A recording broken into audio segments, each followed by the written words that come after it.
السلام عليكم.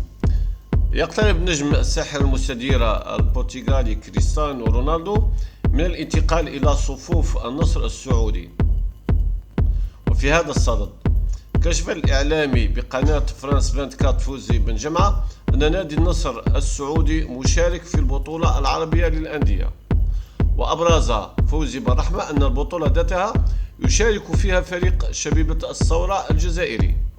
وفي حال الانضمام الرسمي لكريستيانو رونالدو إلى النصر السعودي سيلعب هذا الأخير مباراة ضد شبيبة الثورة في ملعب بشار في الجزائر.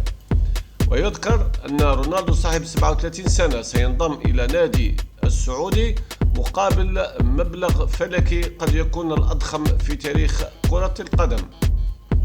وأكدت صحيفة ماركا الإسبانية أن الدون رونالدو اقترب من التوصل لاتفاق يقضي بانضمامه لعامين ونصف العام إلى فريق النصر مقابل 200 مليون يورو سنويا. وأوضحت ماركا أن المبلغ يتضمن راتب اللاعب ومكافآته بالإضافة إلى عقود رعاية الإعلان. يونايتد الإنجليزي نهاية شهر نوفمبر مغادرة نجمه البرتغالي صفوف الفريق.